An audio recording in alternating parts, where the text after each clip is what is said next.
On the day of judgment, when no one has their clothes, Ibrahim alayhi salam is clothed with the robes of paradise. Some of the scholars say that's how Allah subhanahu wa ta'ala makes up for him, compensates him for what he suffered for Allah subhanahu wa ta'ala in these moments, right? His clothes were consumed, or his clothes were taken from him in this world for the sake of Allah. And so his clothes are given to him on the day of judgment before everyone else by Allah subhanahu wa ta'ala. And Allah dresses him first on the day of judgment. And I want you to imagine for a moment what this means, the honor of that and what this means. That when Ibrahim was in that gathering, Ibrahim was the only one undressed and humiliated in front of the people who all had their worldly clothes and their robes.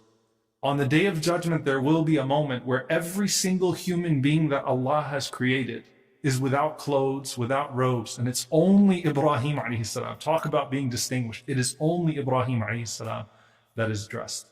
And so that's how Allah subhanahu wa ta'ala restores what was wrongfully taken from the one who says, Hasbunallah wa ni'mal wakeel. And there's a worldly element to this as well as an element of the hereafter. As far as the worldly element of this, look at the Prophet ﷺ in Ta'if. Right after the Prophet ﷺ experienced the rejection and humiliation of the people of Ta'if, soon after, Allah facilitated for him Medina, where the people came out from their homes and waited for him for weeks and weeks to see when he would come.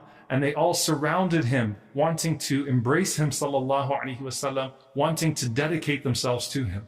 But the greatest honor is Yawma Yub'athun, is the day that they would be resurrected.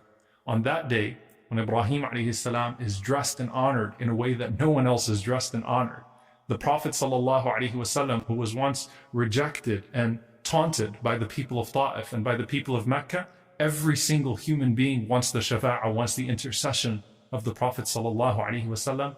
May Allah subhanahu wa ta'ala gather us around the fountain of the Prophet sallallahu alaihi wasallam and honor us on that day and restore for us whatever we lost for his sake in this life.